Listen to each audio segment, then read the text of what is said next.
Family Theater presents Harold Perry and John Lund.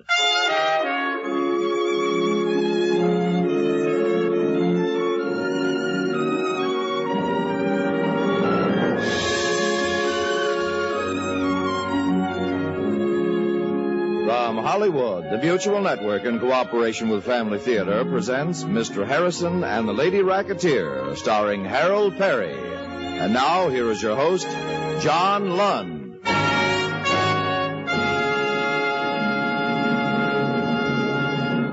Thank you, Tony Lafrano.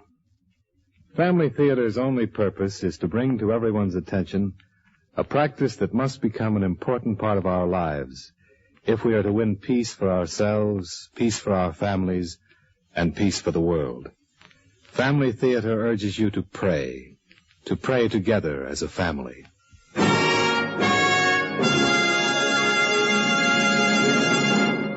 And now to our transcribed drama, Mr. Harrison and the Lady Racketeer, starring Harold Perry as Bill.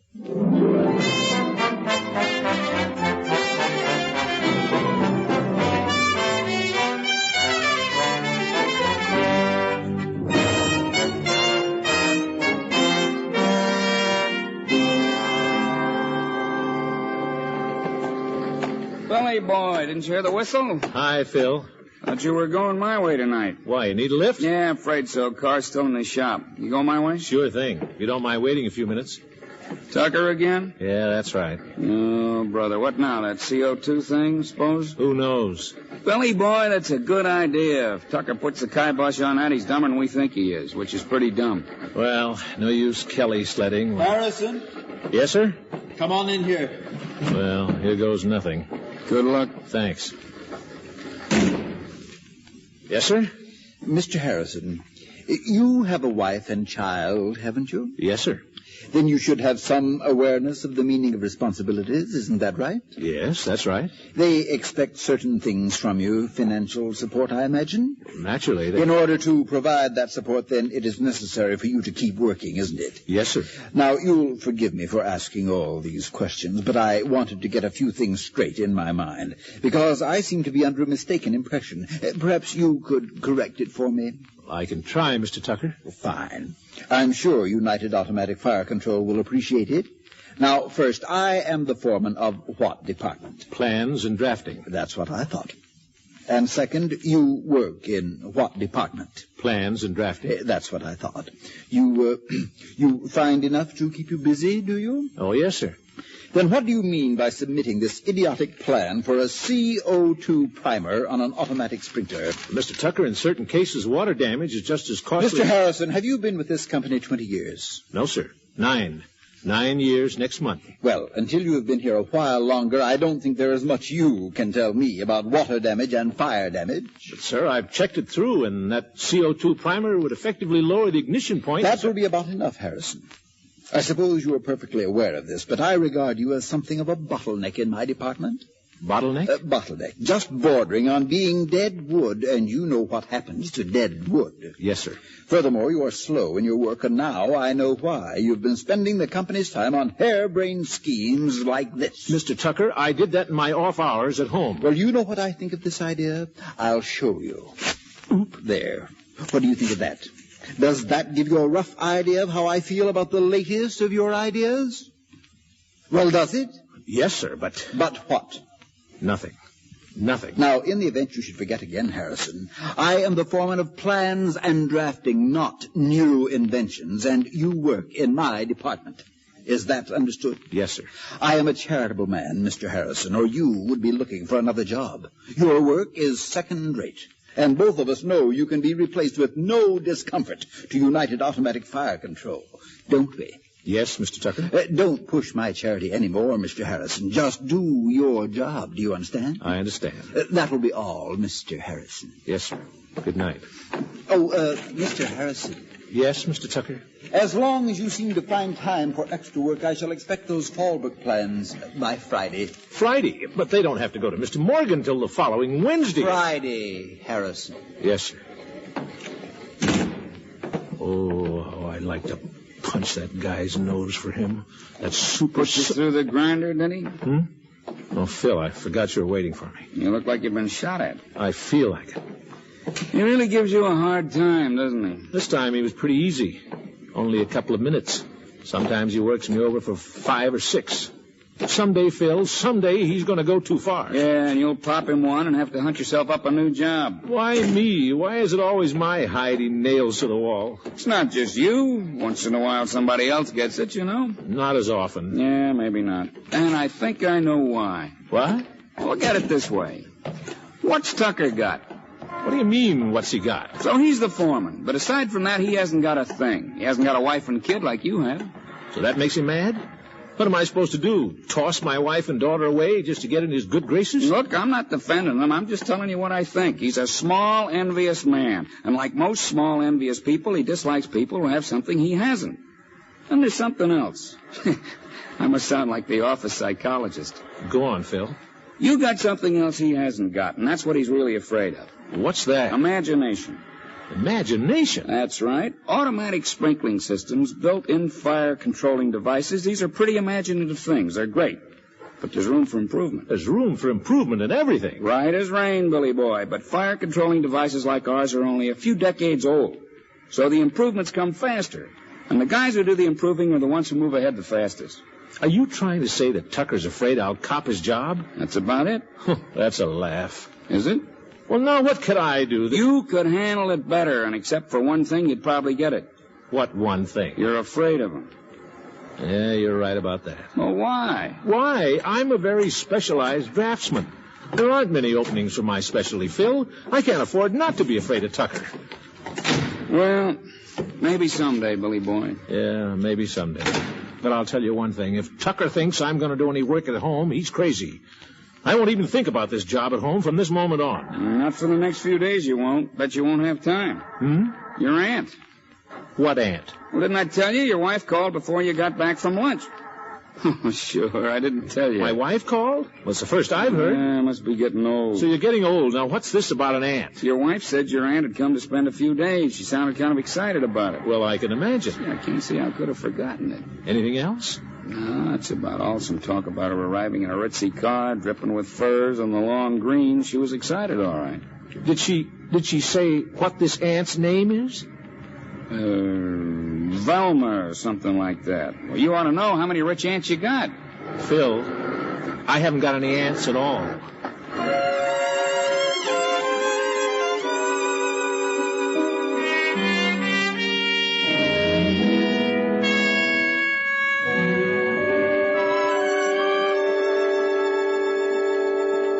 Well, I'm really not surprised you haven't heard of me. Oh, that really is a lovely dress, my dear. Thank you. Looks like it's right out of one of those exclusive shops. Oh, no, this old thing? Well, it doesn't look the least bit old. Ladies, please, I still haven't... Here's the coffee. Oh, Rita, darling, will you move the flowers off the coffee table so I can put this tray down? Sure thing. Smells good. Nothing like a good cup of coffee to settle a meal. Tamps down the food, you might say. Please, everybody sit down. I've got to get this thing straight. All through dinner, we've talked about dresses, the Alaskan salmon canneries, my mother and father's courtship. In fact, everything except you, Mrs. Jorgensen. Call me Aunt Thelma. That's what I want to talk about. But Bill, Aunt Thelma, and I went through all that this afternoon. Sure we did, about the scandal. Rita. I'm sorry. You all went through it, but I didn't. Mrs. Jorgensen, since you're supposed to be my aunt... Supposed to be? Helen, don't you think I would have heard about it if I had an aunt? You couldn't because of the scandal, Daddy. Rita, if it's all the same with you, I'd just as soon hear the story from your aunt. And I use the word advisedly. I'm sure you understand, Mrs. Jorgensen. More than you know, Billy. More than you know. And I'll be happy to tell you anything you want. Bill, after all... He's right, Helen. You married yourself a smart man, one of the brightest pennies ever turned up in the family. And he got that way asking questions, right? Right. Mrs. Jorgensen, why haven't I ever heard of you? Well, it's a long story, but I'll give it to you short version. We'll have plenty of time to go over it in the next few days. You see, I'm the black sheep of the family, the skeleton in the family closet. Go on. Shortly after your parents, God rest their souls, were married, I don't suppose you remember your paternal grandfather. I heard he was a hard man, but I can't say that I remember it. A very hard man. Good enough in his way, but stiff and stubborn. Well, as I was saying, shortly after your folk were married, I chanced to meet Mr. Jorgensen. Boy, wait till you hear about him. He was a gambler. Please, my dear. A good man. A little mixed up when I met him, but a good man. And they fell madly in love, didn't you, Aunt Thelma? Oh, we did. Oh, your grandfather raised a terrible ruckus. Told me he'd disinherit me rather than have a professional gambler in the family. But they were married anyhow and lived happily ever after. Aunt Thelma tell it, darling. That's right. We were married. Your grandfather took it pretty hard. He did disinherit me, and he vowed that never again would my name be mentioned by any member of the family. Just because you married a gambler? No, he was a hard man, your grandfather. Yeah, he must have been. Well, Mr. Jorgensen and I moved to Alaska, where in the course of a friendly game one evening, Mr. Jorgensen chanced to get himself shot through the hand while dealing some cards. Oh. Naturally, that ended our gambling days, and we were forced to go into another kind of business. Judging from appearances, you did quite well. Well, what with one thing and another, we did manage to put a little by. Tell him how much, Aunt Thelma. But, my dear, you don't ask questions like that. Oh, it's all right. I don't mind. Oh? Well, then, how much did you, put by? Last accounting, I believe it was around $23 million. 23 million? Oh, but money won't buy everything. And since Mr. Jorgensen passed away, I've had a yen to see some of my own kin. Spend a little time with you, and of course I'll pay my own way. Oh, no, you won't. You're our guest. We won't hear of it, will we, Bill? $23 million. I wonder if I might use your phone. Sure. Of course, it's in the den. Oh, Rita, darling, show your Aunt Thelma to the telephone. Bill and I are going to reheat this coffee. Right this way, Aunt Thelma. Are you going to call Alaska? Oh, my, no. Just a business acquaintance here in town. Here's the phone, and the phone books are under the table. Thank you, dear. You want me to dial it for you? Oh, that's all right. I can do it. Aunt Thelma? Yeah? You'll have to pardon Daddy. He's not usually like that. I think he's having trouble at the office. I think that's what it is. Oh, that's all right, dear. If you need anything, just call. Thank you. Oh, Rita. Yes? Is there an extension phone? No, that's the only one. Oh, thank you. Well, you'll close the door like a good girl, won't you? Yes, sir.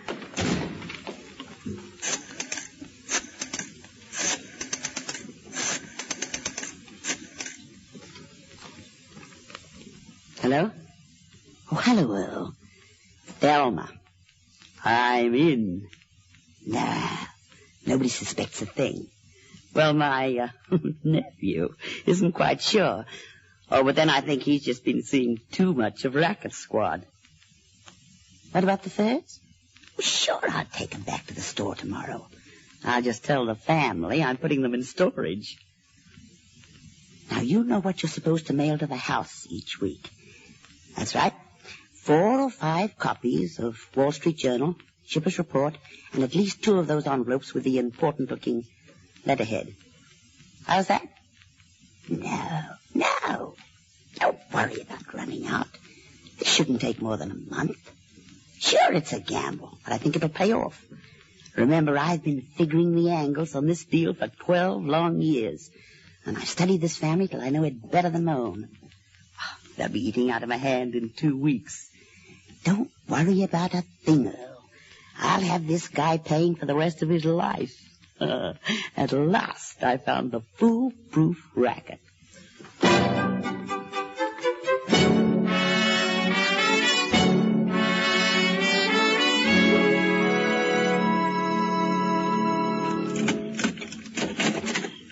That you, Bill? Yeah, honey, I'm home. Oh, hello, Aunt Thelma. Hello, Bill. How do you like these, honey? Nice. What are they? Oh, they're going to be new drapes. When I was downtown, saw the material in the window, and just couldn't pass it up. We've been sewing up a storm all afternoon.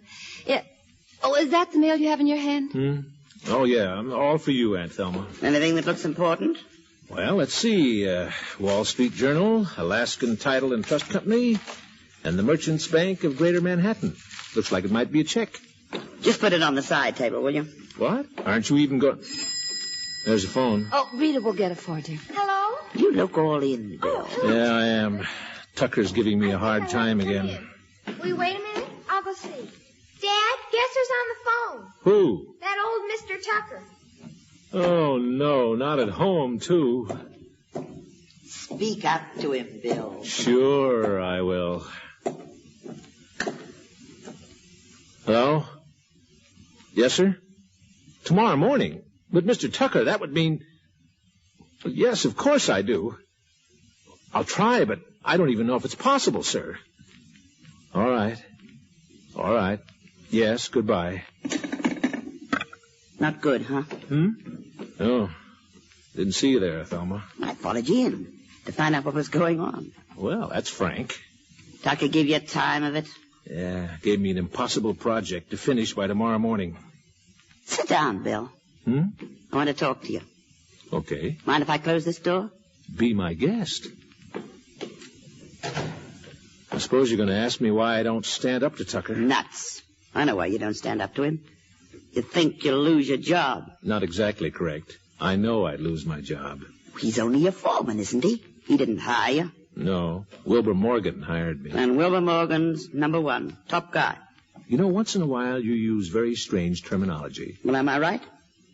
Yeah, you're right. But what if he is? Wouldn't he have to do the firing? I don't think it would work quite that way. Listen, Bill, since I've been here, 2 weeks today, I've had a chance to read the articles you've done on that trade paper. What do you call it? Pacific Fireman, that's it. I've looked over the plans you've drawn up for fire control apparatus. You mean you've been through my desk? Well, you don't make $23 million without keeping your eyes open. Yes, that may be true, but still Can it, will you? If Tucker tries to fire you, you can demand to take it to Morgan. Storm his office if you have to. Yeah, that would do it for sure. Well, after seeing what you can do, I believe you could hold your own against anybody. I've read a little bit about Morgan, too. And from what I've read, he's a reasonable man. Yes, to a point, I suppose, but if I burst into his office... You wouldn't lose a thing. And if you take those plans with you, I'll bet you gain a whole lot. Maybe even your own department. Oh, now I know you're out of your head. They're good plans, and it would take a new department to develop them. Right? Right. That's true enough. Well, why don't you give it a try? Helen and Rita, that's why I don't give it a try.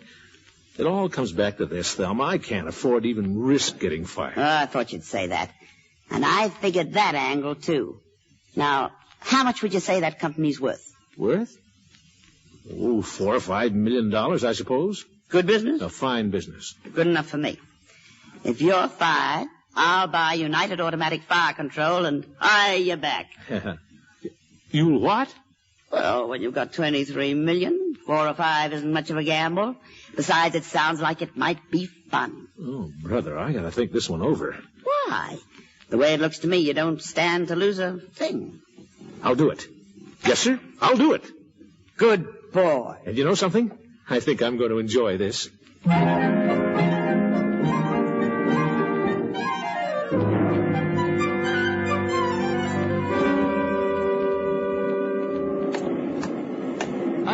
Billy boy, wait for me. Phil, you're late for work. Yeah, and I might say the same about you. Yeah, but I mean to be.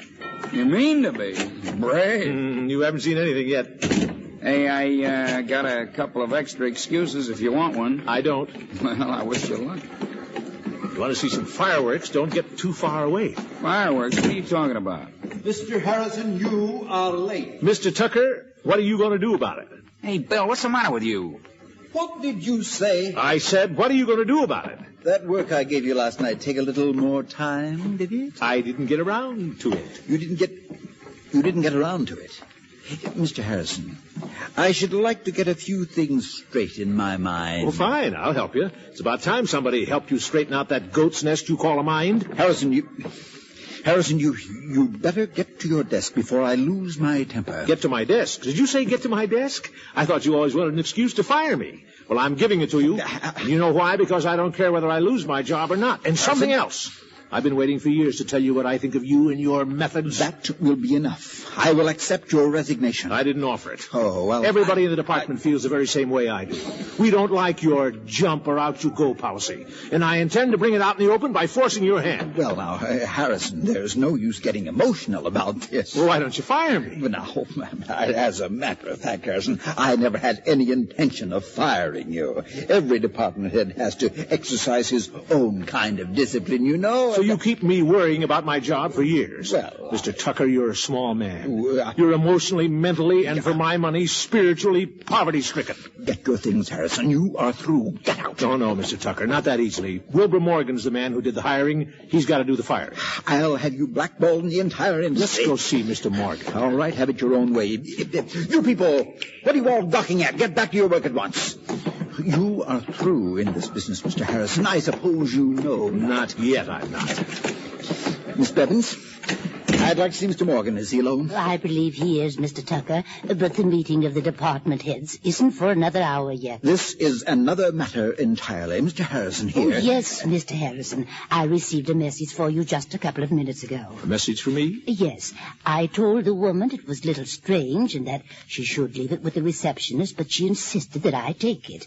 Said to give it to you just before you went into Mr. Morgan's office. Oh, well, let's see it. Yes, here it is. Dear Bill, have decided not to buy the place. You've got the ball now. What are you going to do with it? Love, Auntie. Got the ball. What am I going to do with it? Bad news, I hope. Oh, Mr. Tucker, Yes? Nothing. Then shall we see Mr. Morgan? Oh, wait a minute. I'll have to announce Never mind. you. I'll announce myself. Mr. Morgan, I'm Bill Harrison. I got a few things to say to you and a few things to show you that'll make you a lot of money. Now, first of all...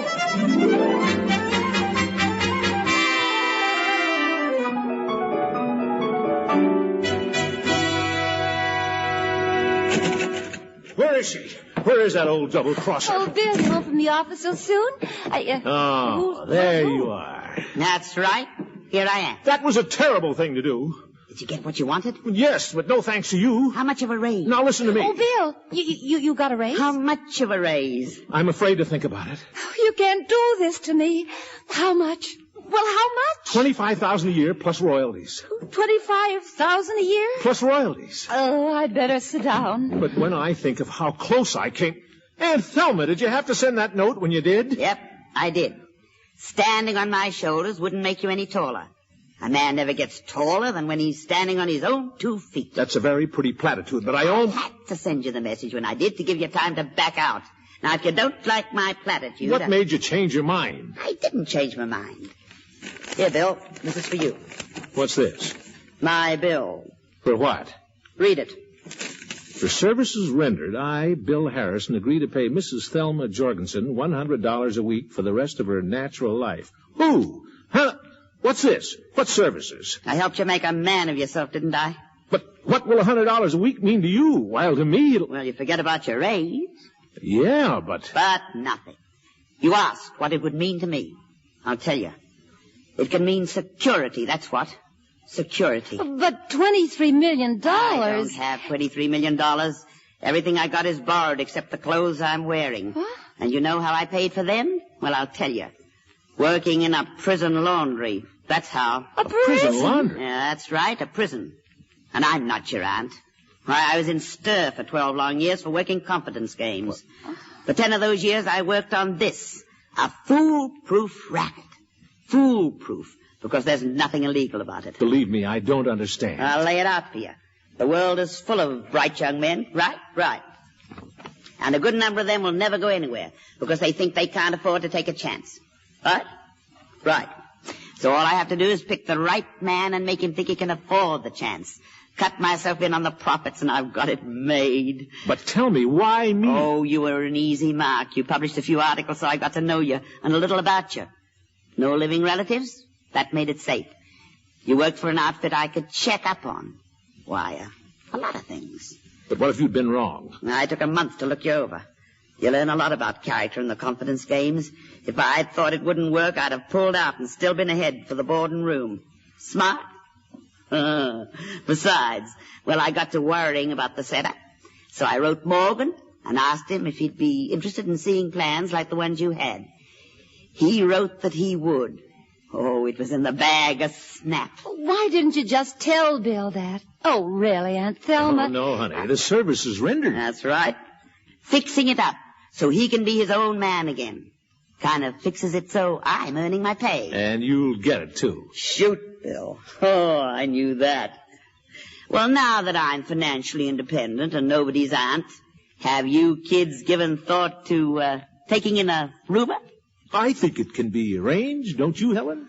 Well, in our new income bracket, I don't know that it would be proper, but, well, I'm sure we'll always have room for dear Aunt Thelma. Right.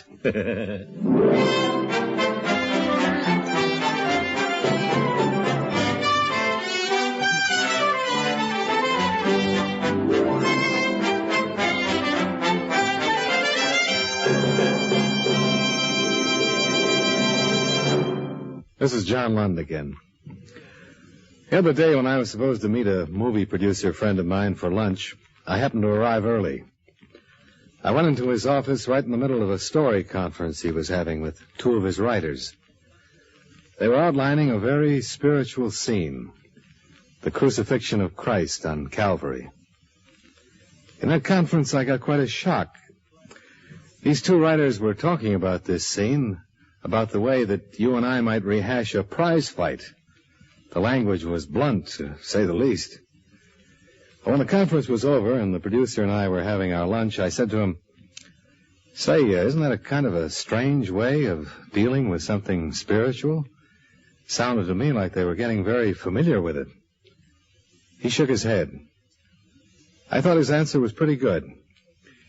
He said, "They've got to try to understand how the soldiers felt when they pushed Christ toward Calvary.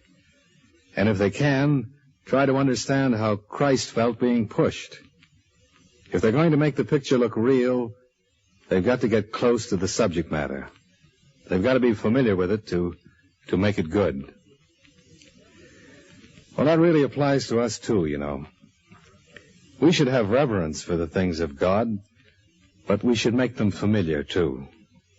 We remember that God is infinite and all-powerful, but we must also think of him in intimate terms, as our Heavenly Father. That kind of familiarity doesn't breed contempt. It breeds love. We should always remember that God wants us to be close to him, that he's even asked us to bring our needs and desires to him through prayer.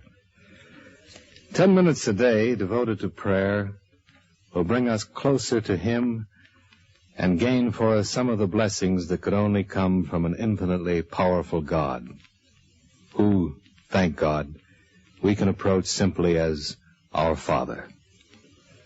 And when you pray, pray together as a family, for the family that prays together stays together. More things are wrought by prayer than this world dreams of.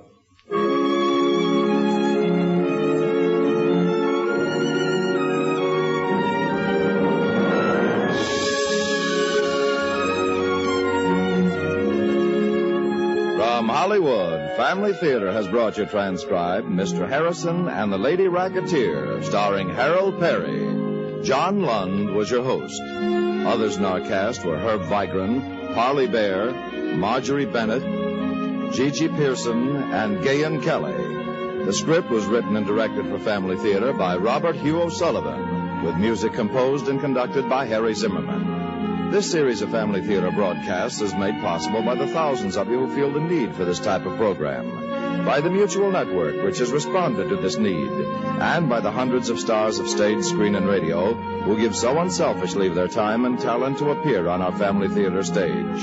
To them and to you, our humble thanks. This is Tony Lafrano expressing the wish of Family Theater that the blessing of God may be upon you and your home, and inviting you to be with us next week when Family Theater will present The Seventh Son, starring Ricardo Montalban. Bing Crosby will be your host. Join us, won't you?